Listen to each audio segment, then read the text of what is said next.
Pessoas a partir dos 6 meses de idade já podem tomar vacina contra a gripe em Campinas. A Câmara Municipal de Campinas realizou a sua 25ª audiência pública para tratar sobre a saúde pública em Campinas. Essa reunião foi presidida pela vereadora Fernanda Souto. No Na Ponta do Lápis de hoje, o professor de economia Fabrício Pessato vai explicar mais sobre o cheque especial, como ele funciona e como usar este recurso com segurança.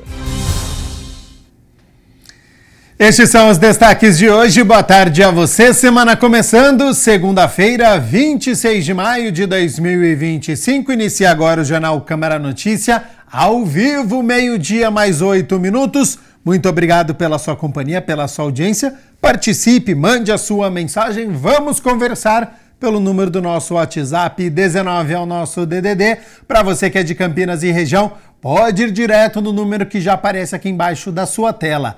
978293776, ou você tem a opção de enviar esta mensagem apontando a câmera do seu celular aqui, ó, para este QR Code, porque aí já aparece uma mensagem na sua tela. WhatsApp da TV Câmara Campinas, você aperta e pode enviar o seu elogio, uma crítica construtiva, o que você quer assistir aqui no nosso telejornal. E olha só, boa notícia, hein? Secretaria de Saúde de Campinas ampliou a vacinação contra a gripe para todas as pessoas a partir de 6 meses de idade.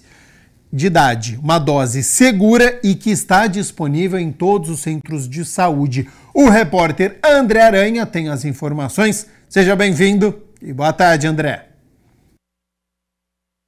Pois é, boa tarde para você, Gabriel, boa tarde para todo mundo acompanhando o Câmara Notícia. É isso mesmo, eu estou aqui no Centro de Saúde do Jardim São Vicente. Conversei com algumas pessoas que vieram tomar vacina contra a gripe, olha só. Eu vim tomar, que eu tô com medo de ficar gripada, né? Muito perigoso. Minha família sempre fica resfriada, vai que pega em mim, né? É bom que todos os pessoal tomem a vacina. Já tomei. No começo da campanha eu já tomei, que é importante vacinação. Eu que trabalho com criança, né? Então é importante a gente se prevenir antes de ficar doente, né? Você veio fazer o que aqui? Tomar vacina. Tomar vacina. Pra ficar protegida? Hoje veio mãe e filha? Sim, veio mãe e filha hoje. Nós duas pra gente tomar vacina. Porque eu também tenho asma, né? Então assim, a vacina da gripe ajuda muito. Porque quando ataca a asma, eu não aguento. Mas graças a Deus, vamos tomar vacina e tamo aí, né? Bom, é isso mesmo. Conversei também, Gabriel, com a Shaula, que coordena aí o programa de imunização da Prefeitura. Confirmou que agora pessoas a partir dos 6 meses de idade já podem tomar vacina, olha só. Então, Campinas ampliou a vacinação contra a influenza, né, contra a gripe, para todas as pessoas a partir de 6 meses. Não precisa mais fazer parte de algum grupo prioritário. Toda a população, a partir dessa faixa etária, já pode receber a vacina. Bom, precisa trazer o que para receber essa vacina nos postos de saúde aqui de Campinas? Isso, em qualquer serviço de saúde, né? Então, nos 68 centros de saúde temos a vacina disponível. Basta levar um documento com foto e a caderneta de vacinação, se tiver, que daí a gente aproveita e avalia a oportunidade. Se está faltando alguma outra vacina, já atualiza, por isso que é importante. Qual o principal objetivo da vacinação, Shaula? Prevenir caso grave. Né? Então, eventualmente, as pessoas perguntam, tomei a vacina e mesmo assim tive uma gripe depois, realmente. Então, isso pode acontecer, mas o principal objetivo da vacina é reduzir a gravidade, evitar a internação, evitar a morte, né? E diminuir a sobrecarga dos serviços de saúde. Bom, vamos lá, para você explicar direitinho a vacina contra as gripes A e B. Isso, então tem 3 cepas, né? Então é uma vacina trivalente, ela protege contra H1N1, H3N2 e o tipo B de influenza, as principais cepas circulantes aí nesse período de sazonalidade. Onde as pessoas podem encontrar mais informações, Shaula? Tem o nosso site, né, o vacina.campinas.sp.gov.br. Lá tem os horários de funcionamento das salas de vacina, mostram todas as nossas ações de intensificação. Então é importante a população estar atenta a essas informações. Como a saúde enxerga tudo isso? É importante priorizar sempre, não é, os idosos, como que funciona isso? por favor. Isso, são os grupos, aqueles que têm o maior risco, né? Por isso que eles começam a receber a vacina antes da população geral. Então, os idosos e as crianças, né, as gestantes, são sempre as nossas maiores preocupações, por conta do risco de agravamento. Então, essas pessoas devem receber as doses, ainda tem muita gente que precisa receber, a nossa cobertura está muito aquém do esperado, então é importante que todos nós aí façamos essa sensibilização e convoquemos essas pessoas para a adequada imunização. Quantas doses já foram aplicadas aqui em Campinas? Campinas, até a última segunda-feira, já aplicou mais de 140 mil doses, mas o público esperado, né, durante só o grupo prioritário, são mais de 500 mil pessoas. Então ainda temos muitos idosos, né, para vacinarmos, muitas crianças, muitas gestantes, né, então é importante que todos eles recebam as doses e aproveitando agora, né, a população geral. Então aí 1 milhão de pessoas que podem receber a vacina. Bom, idosos já foram vacinados aí mais de 80 mil, então quer dizer, está bem abaixo desse número que você citou agora, né, Shaula? Exatamente. Então, para a cobertura de idosos, que é o grupo prioritário que mais aderiu à vacinação, a gente chegou a 40%, nem a 40%, né, 39% aí do esperado. Então, ainda 60% dos nossos idosos ainda não receberam a vacina. O objetivo é chegar a 90%, 95%? 90%, né? Então falta aí bastante gente. A gente quer que todo mundo receba a dose, mas sabendo que um ou outro ali às vezes nem pode receber a vacina, o Ministério estipula essa meta de 90% para os grupos prioritários. Então falta ainda bastante gente. Bom, além da vacinação, quais outros cuidados que as pessoas devem ter? Sempre importante, né, tomar cuidado com as etiquetas respiratórias. Então, se estiver doente, não estar perto de nenhuma outra pessoa ali que tem uma imunossupressão, tem uma condição de saúde mais delicada. Utilizar máscara, né, em ambientes de aglomeração. Então, esses cuidados, eles permanecem. Eu volto com você, Gabriel Castro. Hoje à tarde, saindo daqui, já vou tomar a dose e me proteger, então, da forma mais grave da doença da gripe. Muito obrigado ao nosso repórter André Aranha e também a Shaula Vizelli pelas informações. A gente segue aqui com as notícias da metrópole, agora falando sobre emprego, hein? Centro Público de Apoio ao Trabalhador de Campinas está com mais de 400 vagas disponíveis para esta segunda-feira. Confira algumas delas.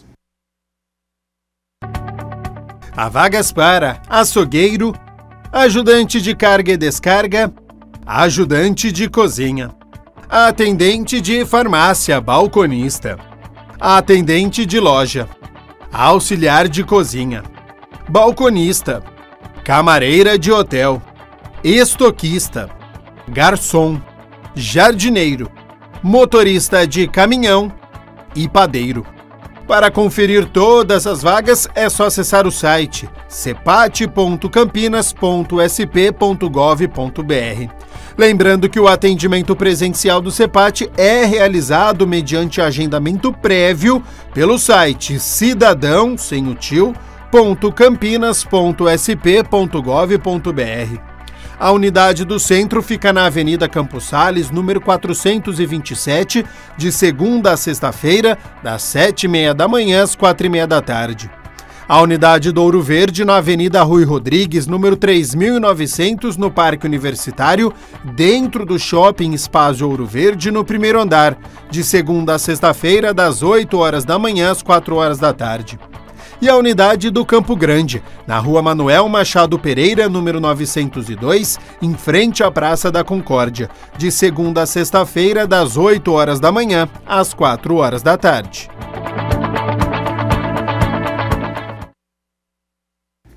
Hora das notícias do Legislativo, na primeira reunião da comissão processante, que vai apurar os fatos e atos praticados pelo vereador Vini Oliveira. Por 2 votos a 1, foi aprovada a continuidade dos trabalhos da comissão. A primeira reunião da comissão processante, que vai apurar os fatos e atos praticados pelo vereador Vini Oliveira, aconteceu no plenário da Câmara Municipal. A presidente Mariana Conte abriu lendo os novos documentos que foram recebidos, mas que não serão utilizados no processo. O complemento referente à representação para instauração da comissão processante, protocolado em 22 de abril de 2025, manifesto do corpo clínico e trabalhadores do Complexo Hospitalar Prefeito Edivaldo Orsi, Hospital Rio Verde, e manifestação com relação à complementação da denúncia apresentada por Daiane Copersini em 19/5/2025. Em razão da inexistência de previsão legal que ampare sua juntada nos autos nesta fase, por orientação da nossa Procuradoria, determinamos por unanimidade a não recepção dos documentos apresentados. Em seguida, o relator da comissão processante, vereador Nelson Osseri, leu a peça de defesa do vereador Vini Oliveira. 1. Exercício regular do poder de fiscalização. 2. Inexistência de ofensas a médicos. E 3. Inexistência da quebra de decoro, amparada pelo TJSP. O parlamentar, na argumentação, votou pela continuidade das apurações. Na avaliação feita por este relator, respeitando o entendimento em sentido diverso, existem elementos que justificam, sim, a continuidade do procedimento investigatório para apuração dos fatos alegados pela denunciante. Insistimos que, neste momento procedimental, não existe um pronunciamento sobre o mérito da questão. Esse juízo de admissibilidade, ele está reservado ao prosseguimento do feito, para que sejam oportunamente analisadas todas as provas e circunstâncias pertinentes, sem prejudicar o seu desfecho, garantindo em absoluto o direito ao contraditório e à ampla defesa. Não existe aqui, portanto, um juízo de condenação ou absolvição, mas apenas o entendimento de que a comissão processante deve prosseguir com as suas diligências e apurações. O vereador Nick Schneider, membro da comissão processante, votou pelo arquivamento da denúncia e encerramento da comissão. Após detida a análise da denúncia, da defesa e do parecer apresentado pelo nobre vereador Nelson Osseri, apresento o presente voto divergente, discordando da conclusão pelo prosseguimento do processo de cassação, com fundamento nos seguintes argumentos. Item 1. Prerrogativa constitucional de fiscalização parlamentar. Item 2. A cassação é medida extrema, de aplicação excepcional. A cassação de mandato eletivo é uma medida gravíssima e excepcional, com impactos políticos e sociais relevantes, devendo ser aplicada somente em casos de infrações claras, amplamente comprovadas e juridicamente qualificadas. Não se pode transformar o processo de cassação em instrumento de punição política ou moral por divergências ideológicas, de conduta, ou por disputas dos chamados, entre aspas, espaços eleitorais. A presidente Mariana Conte deu o segundo voto favorável à continuidade dos trabalhos da comissão. Diante da necessidade de averiguar, apurar com rigor as ações e as consequências dos atos do vereador Vini Oliveira, as consequências na vida dos funcionários e pacientes, as consequências na dinâmica do atendimento do Hospital Mário Gatti e dos serviços públicos em geral, e da possibilidade do abuso de autoridade e o que isso significa na vida dessas pessoas e também do serviço público, eu acompanho o relator e voto pela continuidade da comissão processante. Na próxima reunião da comissão, será ouvida as testemunhas. Agora nós vamos entrar no processo de apuração em si. Então, nós queremos ouvir os trabalhadores, os pacientes, ouvir as pessoas envolvidas, vamos ouvir a defesa, vamos fazer uma apuração das ações e das consequências das ações do vereador Vini Oliveira e, a partir daí, a gente conseguir ter o parecer sobre qual é o encaminhamento que nós vamos dar.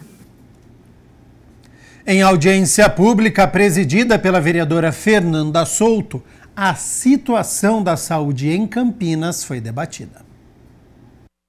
A 25ª audiência pública teve como tema a saúde pública de Campinas e foi presidida pela vereadora Fernanda Souto. Boa noite a todos, eu sou a vereadora Fernanda Souto. Nós estamos iniciando a nossa 25ª audiência pública da Câmara Municipal de Campinas.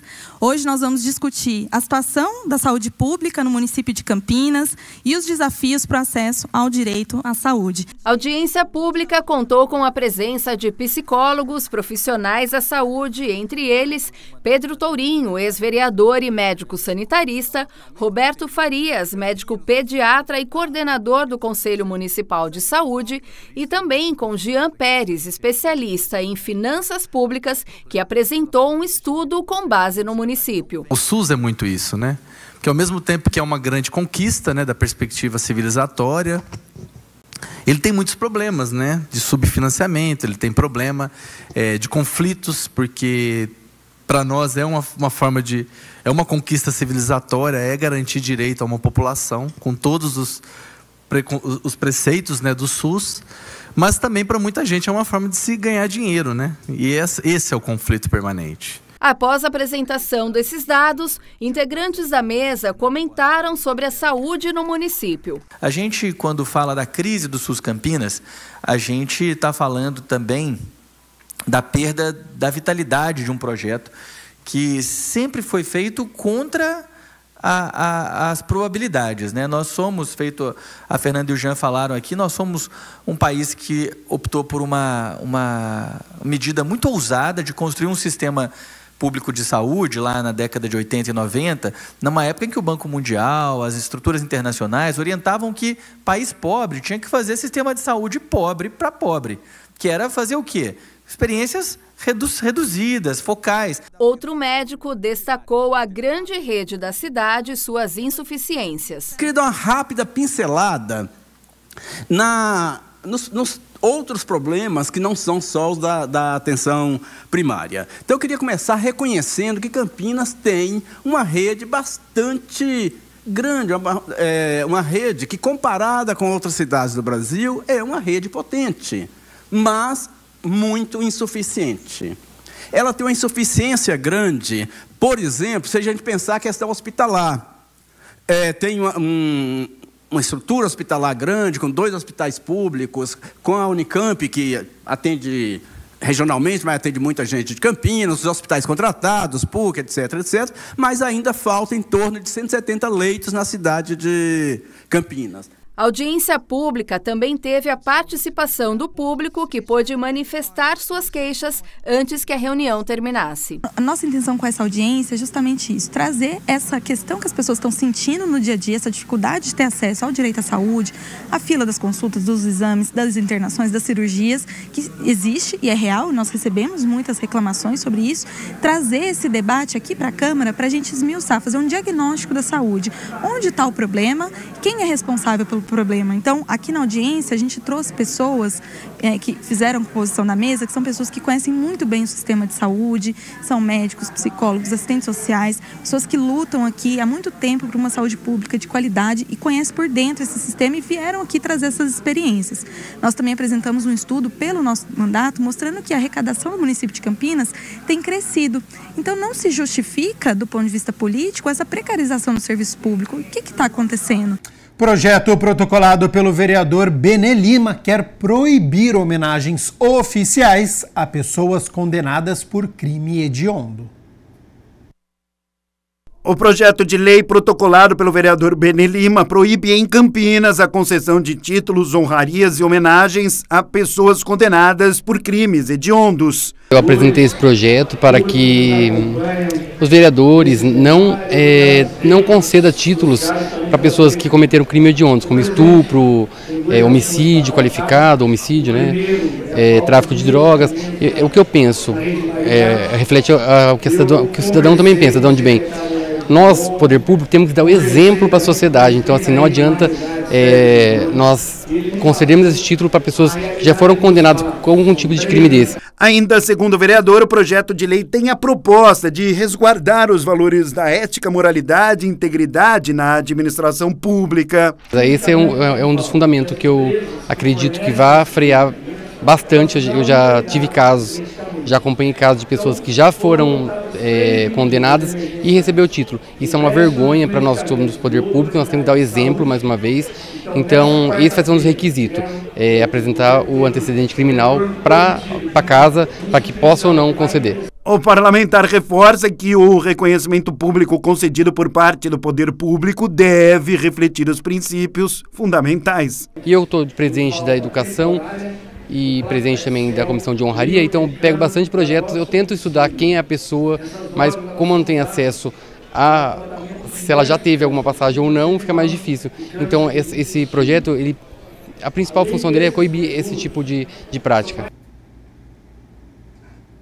O vereador Carlinhos Camelô protocola projeto de lei complementar que propõe a regulamentação da instalação de contêineres de lixo em vias públicas aqui em Campinas. Carlinhos Camelô protocolou um projeto de lei complementar que visa regulamentar a instalação de contêineres de lixo em vias públicas de Campinas. De acordo com a proposta, apesar de úteis para a gestão dos resíduos sólidos, os contêineres muitas vezes são instalados de forma irregular, o que pode gerar transtornos à população. Nós sabemos aqui que muita da população ela tem pedido aqueles contêineres que fala caçamba, né, de lixo para ser colocadas aos redores das casas dele ou às vezes em empresas. E o que acontece? A gente sabe que existe uma regulamentação pela prefeitura. E o que acontece? Quando ele é colocado no local, ele anda para vários locais. Sai da casa de um, vai para a casa do outro, outro arranca da frente da casa do outro, joga. E às vezes, sem falar que os muito morador em situação de rua, pega e leva embora, usa. A gente joga para a prefeitura, para o executivo, uma responsabilidade para eles fazerem um estudo de forma correta, ou seja, que essas contêineres sejam colocados, não sejam colocadas aquelas rodinhas para ficar no local fixo, estude o local correto para que ele fique, para que ele não fique se movimentando, para as pessoas ficar tirando no local, não sei, mas achar uma solução para que a gente não tenha esse transtorno na cidade nossa que nós está tendo. Claro que a coleta é muito importante e essas caçambas, elas são muito importantes, mas tem que ser usada de forma adequada. Conforme o parlamentar, a instalação inadequada dos contêineres compromete o trânsito local, além de violarem princípios básicos de acessibilidade e mobilidade urbana. Nós temos 3 faixas.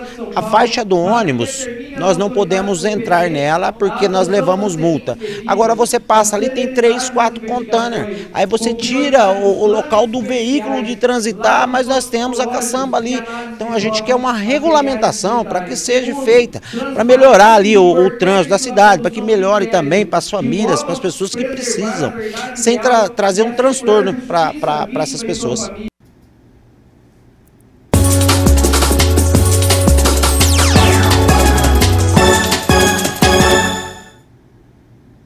Na 7ª rodada do Campeonato Brasileiro da Série C, a Ponte Preta se recuperou muito bem da derrota na última rodada para o Brusque. Foi a Recife e venceu o Náutico. Com apenas 20 segundos de partida, o zagueiro Wanderson deu um chutão para frente. O goleiro Muriel do Náutico estava adiantado, a bola bateu no morrinho artilheiro, encobriu o goleiro e por pouco não entra. A tarde não era do goleiro do Náutico, guarde esta informação. Aos 6 minutos a Ponte veio de novo, Elvis lançou o Gé, que cortou para o meio, bateu cruzado e esta Muriel mandou bem para escanteio. O Náutico respondeu com Kelvin, mas Diogo Silva, esperto, fez a defesa. Aos 22 minutos, Maguinho cruzou com Açúcar na medida e Gé de cabeça acertou a trave, perdeu o gol feito. Aos 23, Elvis viu muito bem Jean Dias, que dominou mal, tentou de calcanhar e perdeu mais um gol feito para a Ponte. Até que aos 32 minutos do primeiro tempo, Léo Oliveira da Ponte deu esta entrada pesadíssima para cima de Arnaldo e foi expulso direto, carrinho imprudente, totalmente irresponsável. No começo do segundo tempo, com um a mais, Arnaldo chutou por cima. Até que aos 11 minutos, Gé ganhou no jogo de corpo do primeiro zagueiro. Na corrida do segundo zagueiro, driblou o goleiro Muriel que estava na intermediária e foi empurrado o atacante pontepretano. Lembra quando eu disse lá no início que não era a tarde de Muriel? Pois é, foi expulso direto e colocou a Ponte de novo no jogo. Aos 34 minutos, Danilo Barcelos arriscou de longe e por pouco não abriu o placar. Até que aos 41 minutos da etapa final, Luiz Felipe viu muito bem Everton Brito, que tocou na saída do goleiro e fez o único gol do jogo. Final nos aflitos em Recife, Náutico 0, Ponte Preta 1.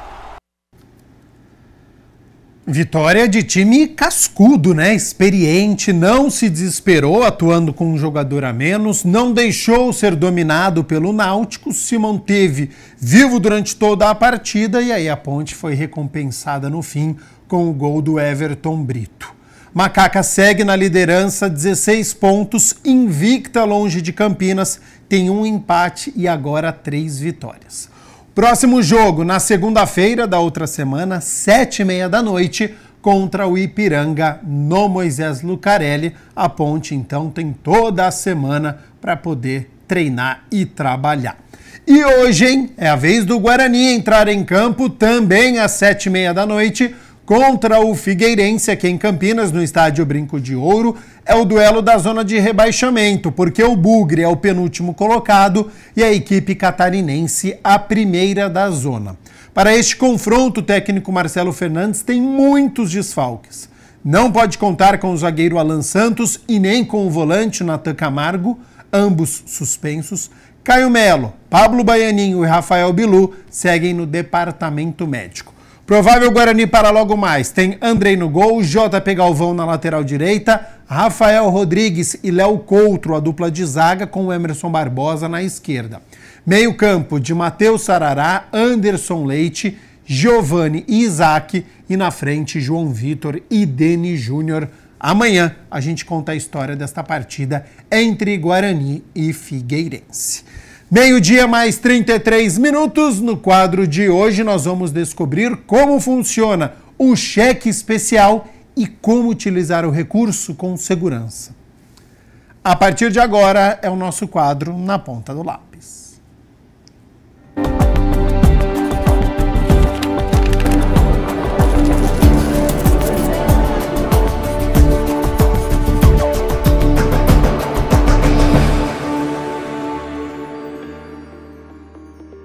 Está começando mais um Na Ponta do Lápis e hoje o nosso tema é sobre o famoso cheque especial. Por isso, para explicar melhor sobre essa modalidade de crédito, eu estou com o professor de economia Fabrício Pessato, que vai explicar como evitar o endividamento dessa modalidade de crédito. Fabrício, para a gente começar, né, o que é o cheque especial? O cheque especial é quando a pessoa tem uma conta corrente, eventualmente ela vai fazendo os lançamentos a débito, automático, vai passando cartão, vai mandando Pix, e aí os recursos vão caindo. Antigamente a gente fazia emissão de cheque, né? Hoje praticamente eu não me lembro qual foi a última vez que eu emiti um cheque na minha vida. Cheque. Né? Faz muito tempo. Né? Mas antigamente a gente emitia um cheque, né? E aí a gente lançava o cheque, cruzava lá o cheque, colocava na conta, né?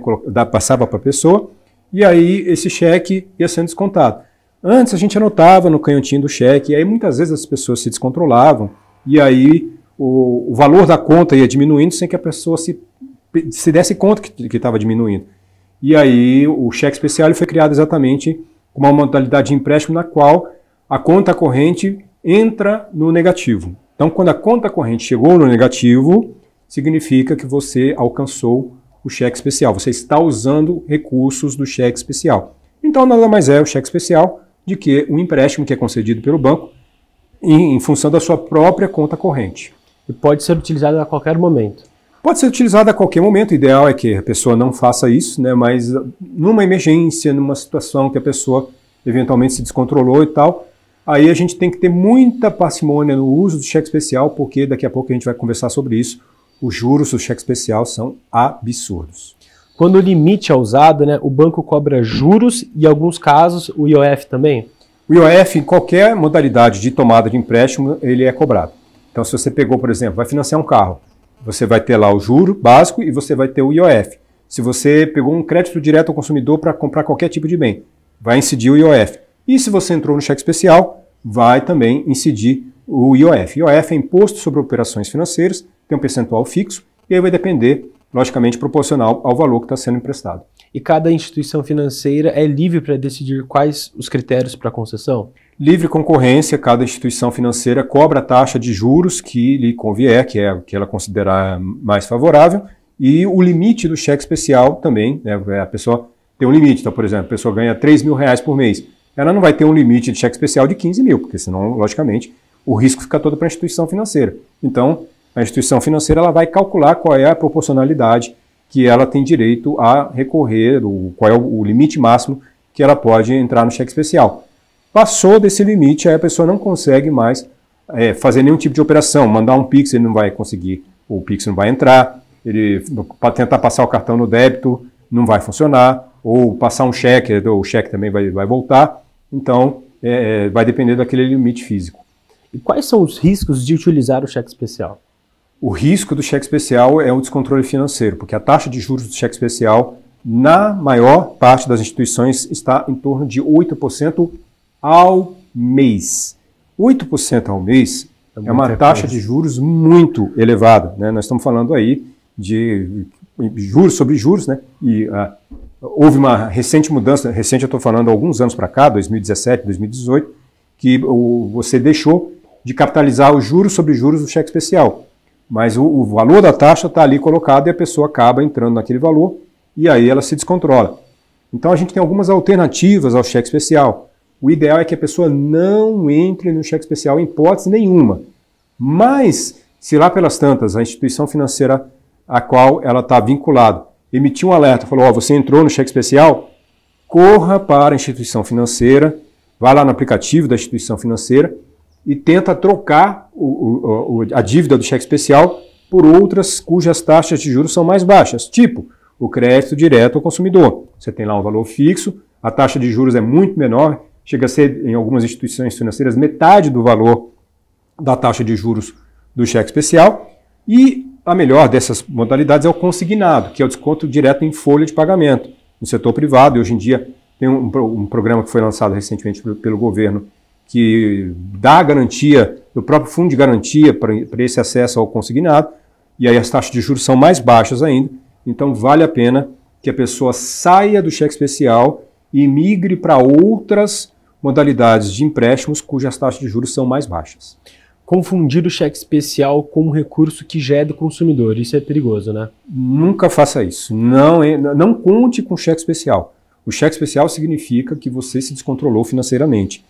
Eventualmente, um mês ou outro, uma situação de emergência, alguma coisa aconteceu e, logicamente, isso vai acontecer num prazo bem curtinho, sei lá, falta 5 dias, 6 dias para eu receber o próximo pagamento. Eu preciso fazer, sei lá, a pessoa ficou doente, teve um medicamento caro que ela precisou lançar a mão e aí não vale a pena ela incorrer em outra modalidade. Aí ela lança a mão do cheque especial somente nessas situações muito, muito, muito específicas. O ideal é que a pessoa tenha um controle financeiro estrito e que ela acompanhe diariamente qual é a sua movimentação do seu extrato bancário, para que o extrato bancário não se torne um estrago na vida da pessoa.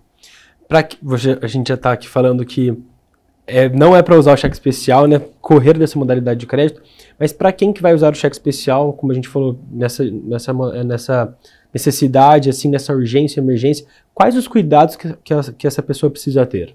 Ela precisa sempre levar em consideração que estão sendo cobrados juros dela, então os juros eles vão incidir sobre a operação, sobre o valor no qual ela ficou lá no negativo, no cheque especial, e que ela tem que ter o cuidado de sair o mais rápido possível disso, porque a taxa de juros é muito alta. Então precisou entrar, veja qual é a situação que você está. No momento em que você identificou que essa situação ela vai ser de mais longo prazo aqui eu estou falando mais que um mês, aí, mais rapidamente possível, migre do cheque especial para outra modalidade de empréstimo. Então, cheque especial é só numa situação de absoluta emergência. Tem mais alguma dica, Fabrício, para o pessoal que está nos assistindo? para não entrar no cheque especial? Olha, a dica, o ideal é sempre que as pessoas tenham um planejamento financeiro, suas finanças pessoais. A gente sempre costuma falar que as finanças pessoais, elas estão juntas com as finanças comportamentais. Então, aquilo que você tem de relação com o dinheiro tem a ver com o seu comportamento frente às armadilhas que estão colocadas no sistema econômico para você eventualmente comprar por impulso. Então, o caminho mais rápido para você entrar no cheque especial e ter uma perda da sua capacidade financeira é você fazer compras por impulso. Você comprar por impulso, você vai inevitavelmente em algum momento cair no cheque especial ou em ter que recorrer a outras modalidades de empréstimos. Então, todas as famílias deveriam, uma hora, se sentar na frente do computador ou pegar aplicativo de celular. Hoje em dia, os aplicativos, tem muitos aplicativos que ajudam no controle das finanças pessoais, aplicativos gratuitos que você pode lançar à mão, e aí você vai ter lá as entradas e saídas. Eu dou aula de finanças pessoais e às vezes eu dou aula no laboratório, é bem interessante. Eu disponibilizo para as pessoas uma planilha, que é uma planilha de entradas e saídas, né, o quanto que a pessoa tem de rendimento, né, o salário do mês, mais eventualmente um imóvel que ela tenha lá alugado, alguma coisa assim, e aí aquilo que ela tem de gastos do mês, né. Então a gente tem aqueles gastos que são os gastos fixos, que a gente chama, que são os gastos com moradia, energia elétrica, internet, gasolina, alimentação. Aí você tem um gasto com transporte, que é a gasolina, o IPVA, a manutenção do carro, essas coisas todas das quais você não consegue fazer, os gastos com alimentação, e aí você vai migrando para os gastos que a gente chama de mais supérfluos. Você tem daqueles mais necessários para os gastos mais supérfluos. E aí, geralmente, quando eu estou no laboratório, eu peço para os meus alunos fazerem, você vai lançar, eu não quero ver, tá?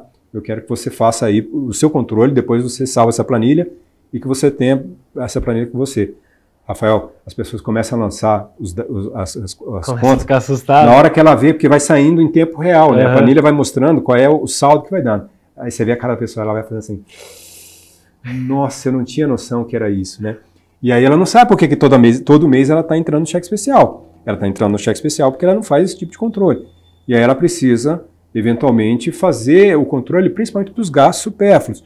Se a pessoa está numa situação na qual ela teve uma perda significativa de renda, eventualmente, ela não vai conseguir morar no lugar que ela mora pagando um aluguel mais alto. Ela vai ter que fazer uma conta de equilíbrio entre se deslocar para uma área um pouco mais distante, pagar um pouco mais de transporte para poder conciliar, equilibrar suas contas com aquela situação na qual ela está vivendo.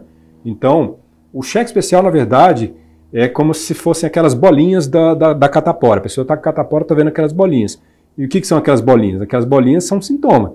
Então, o cheque especial é um sintoma. Por trás do sintoma, você tem a doença. Qual que é a doença? A doença se chama descontrole financeiro. Então, o descontrole financeiro leva a pessoa a entrar no cheque especial e outras modalidades. Lembrando que nunca é demais enfatizar que o descontrole financeiro pessoal leva a problemas familiares. Então, muitas das brigas que as famílias acabam tendo é por conta de questões financeiras. Muitos divórcios acontecem por conta de questões financeiras.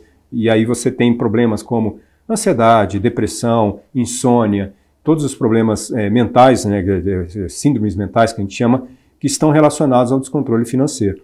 Então, o ideal para que a pessoa não tenha esse tipo de problema é fazer o controle das finanças pessoais. Se a família está com problema, senta todo mundo a uma mesa, vamos abrir o jogo, falar, olha, nossa situação é essa, a gente precisa controlar os gastos por isso, isso e isso, vamos tentar um controle mais estrito sobre energia, vamos ter um controle mais específico sobre os gastos de final de semana, sair de final de semana, o lazer, essas coisas todas, até que a família acerte a sua situação financeira e volte a ter uma situação favorável.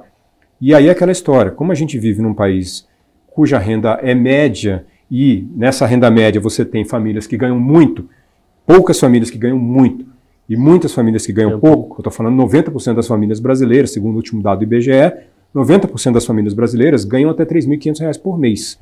Então, R$ 3.500, se você está numa cidade mais afastada, ok, é um dinheiro que você consegue manter, mas se você está num grande centro urbano, R$ 3.500, mal dá para você sobreviver. Então, muitas vezes, a gente tem essa questão estrutural, e aí aquela questão também, quando a gente está dando aula de finanças pessoais e comportamentais, eventualmente a gente precisa falar para as pessoas que o eventual descontrole que ela tem não é necessariamente culpa dela, porque a gente tem essa mania de projetar a culpa na pessoa. A culpa é individualmente sua. Não, não é bem assim. A gente tem um sistema econômico que faz com que pessoas acabem ganhando menos, e ao ganhar menos elas são inevitavelmente compelidas a ter algum tipo de endividamento e que vão gerar esse descontrole e vão gerar todos os problemas, tá? Então, a gente precisa refletir a respeito disso também, né? De como que a gente vai ter o desenvolvimento como país. Mais uma vez que você tenha consciência de que você está num país nessas condições, o planejamento das finanças pessoais e comportamentais é imprescindível para minimizar os transtornos que eventualmente a família vai enfrentar por conta dos problemas que advêm dessa situação econômica e financeira de uma maneira geral. Professor, muito obrigado, né, por essa aula aqui hoje. É isso, muito obrigado. Suas considerações finais aí para a gente acabar. Muito obrigado, Rafael. Muito obrigado à equipe da TV Câmara Campinas. Obrigado aos espectadores. E sempre que você quiser me chamar aqui para a gente conversar, estou à disposição. Obrigado, viu, professor?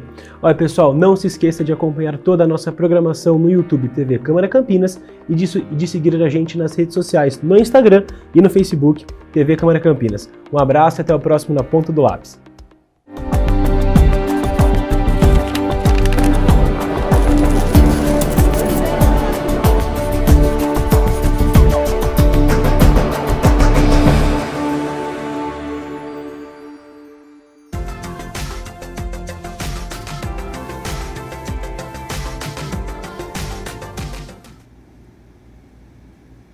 A semana começa com o tempo estável, sol durante todo o dia, pouca nebulosidade e sem previsão de chuva para amanhã. A temperatura está em elevação para esta terça-feira, olha só, já está aqui na minha tela. Para amanhã, então, mínima de 19 graus.